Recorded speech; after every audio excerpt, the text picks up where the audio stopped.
Assalamu alaikum mekендештер, туғандар. Biz жаңы эле Агая штатына келдик. Ашып кетсе бир 10-15 мүнөт болду. Өзүңүздөр билгендей, Бруклинде болуп келдик. Жолдон келатканда көптөгөн мекендештер мага жаза башташты. Анткени азыр Кыргызстанда уже 7 май болду, Америкада 7 май болду элек. Кечки саат 10-дун тегереги болуп калды. Көптөгөн мекендештер жазып атат. Биз өткөн жылы Green картага заявка толтурганбыз, 7 май болду, ошонун confirmation номерин жиберели деп, 2-3 мекендеш дагы жиберишти, ошо confirmation номер, аты жөнүн жиберип, Алмаз байке бизге текшерип бересизби деп атат. Мен бул нерсени сиздерге түшүндүрүп коеюн, туура эмес го деп ойлойм да. Анткени болгону баягы Green картага толтуруп атканда көп мекендештер өзүлөрү толтурбай, башка бирөөлөргө толтурушту. Кээ-бирөөлөр акча берип толтуруптушту. Азыр эми результат чыккандан кийин, жыйынтык чыккандан кийин 7 майдан баштап текшере башташты Кыргызстанда мекендештер. Болгону 4 эле пункттан турат. 4 эле пункттан турат. Ошол 4 пункттан турган нерсени өзүлөрү текшере албай, анан ар кимден сураныш бул туура эмес нерсе го деп ойлойм.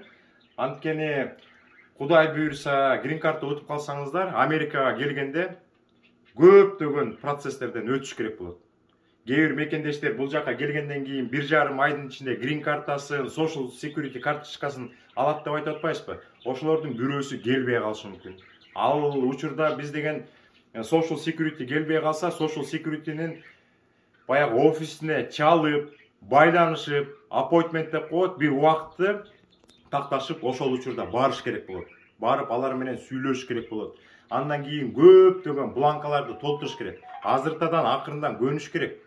Анан бир 4 эле пунктты текшере албай, мага толтуруп берчи, мен Green картта толтура албай атам, мага толтуруп берчи деген ал туура эмес нерсе го дейм. Ар бир адам өзүнө жооп бериш керек. Америкага келгенде сиздер үчүн эч ким жооп бербейт, эч ким сиздер үчүн күйбөйт. Сиздер өзүңүздөр гана үчүн күйүшүңөр керек. Анткени бул Америкада жүргөндө ар бир кишинин убактысы алтын. Ар бир адамдын, мекендештин баягы күнүмдүк расписаниясы деп коет го, орустар айткандай, жазылган. Мен деген бүгүн эмне кылдым, эртең эмне кылышым керек, баягы дем алыш күндөрү эмне кылышым керек, бир жумага, бир айга булардыкы жазылган. Анан сиздердин жумуштарыңар чыгып калса, аларга айтсаңыздар, алар айтып коюшу мүмкүн. Менин убактым жок, кечирип кой, өзүң бүтүр деп коюшу мүмкүн.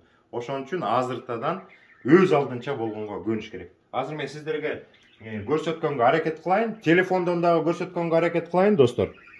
Мына өзүңүздөр көрүп атасыздар. Бул менин телефонум.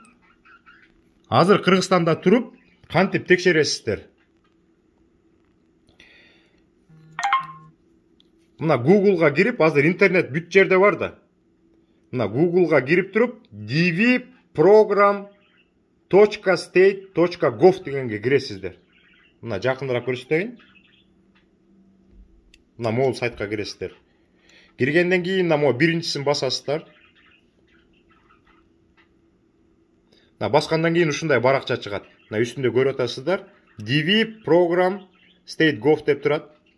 Анан башкасын эчтекесин окубасаңыздар дагы ылдый жакта чек статус деп турат. Ошо чек статусту басасыздар. Экинчи баракча чыгат. Экинчи баракча чыккандан кийин мына үстүндө welcome деп турат дагы, ансын эчтекесин окубасаңыздар дагы могу continue деген жер бар. Continue'ни басасыздар. Мына болгону бир 4 пункттан турган нерсени сиздерге көрсөтөт. Мына эң биринчиси. Мыякта confirmation number деп турат.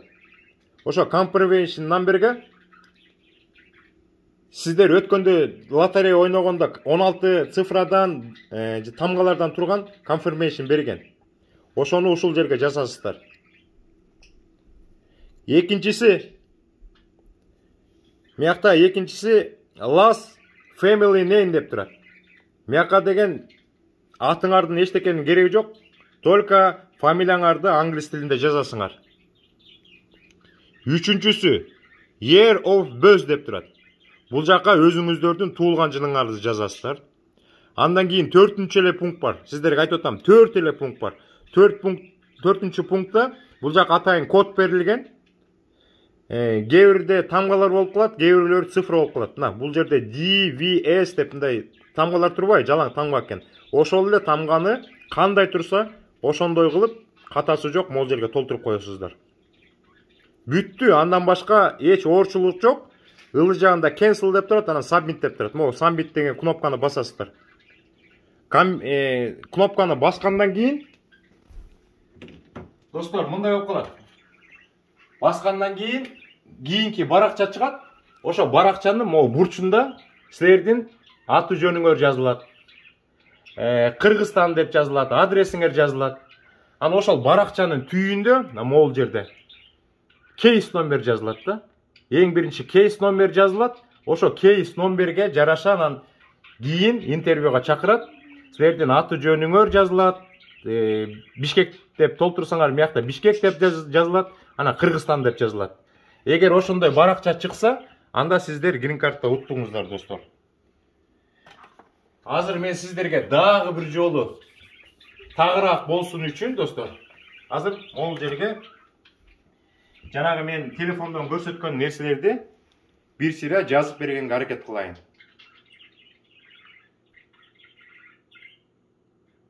Келиңиздер, азыр бул жакка жакын азыр мен сиздерге көрсөтүп берем.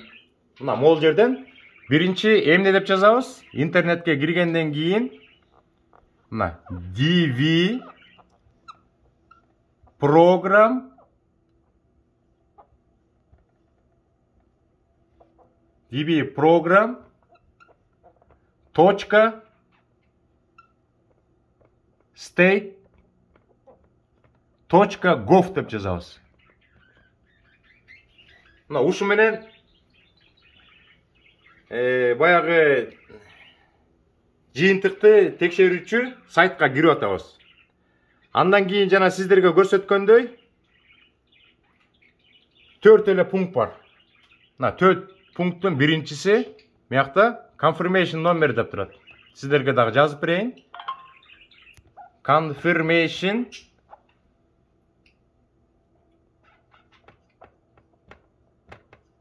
number деп турат. Confirmation number деп турат. Анан ылжыгында мындай квадрат нерсе болот. Ошол квадрат нерсеге сиздер өткөндө заявка толтуруп бүткөндөн кийин аягында 16 цифрадан турган confirmation номер берилген. Булардын арасында, например, 20, 23, F, A, 43 дегендей сыяктуу 16 цифра жана тамгадан турат. Андан кийин экинчи пункт. Силер деген бирөөнүн данныйын киргизбей элесиңер да, өзүңөрдүн данныйын киргизип атасыңар. Бул жакта last деп турат да. Last деп эми first name болсо ат болчу, бу жакта last name деп турат да. Last. Анан family name деп жазылып турат. Family name деп турат. Бул жакта дагы квадрат болот. Ошол квадратка өзүңөрдүн фамилияңарды катасы жок жазасыңар. Например, мен толтурсам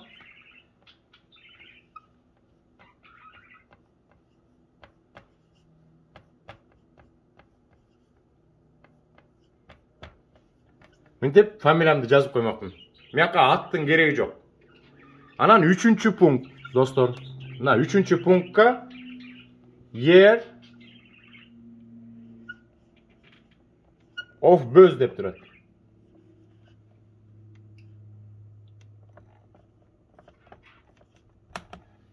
Болгону кичинекей квадраттын ичинде өзүңөрдүн туулган күнүңөрдү жазып койсоңор. Например, 2000-жылкы болсоңуздар, 2000 деп жазып койсоңор. Болду. Анан эң акыркы 4-чү пункту сиздерге айттым. Аякта деген атайын код берилет. Коддун ичинде, например, 7A43B ана 6 деп турат, например. Ушул эле кодду ылдый жагында турган квадраттын ичине туура жазып коесуздар. 7A43B6 деп. Анан эң ылдый жагында submit деген жер бар. Cancel дегенди эметпегиле, баспагыла, мына жака жазып коеюн. Мына көк кнопка болот. Көк кнопка. Мыяктын ичинде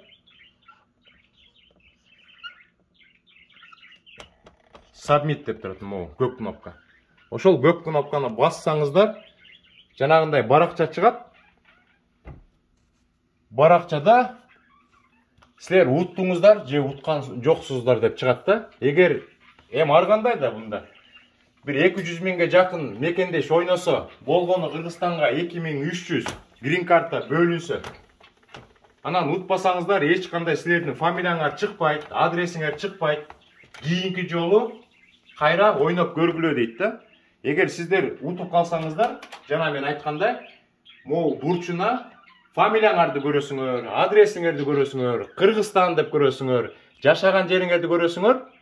Анан ылы жагында түшүндүрмөсү болот. Ошо түшүндүрмөсүндө айтып атат сиздергечи. Сиздер баягы оюнга катышкан үчүн грин картага уттуңуздар, бирок аягына чейин сүйүнбөңүздөр. Аягына чейин сүйүнбөңүздөр. Астыда дагы этаптар бар деп. Баарыбыз билебиз да. Андан кийинки эле этап бул деген DS 260.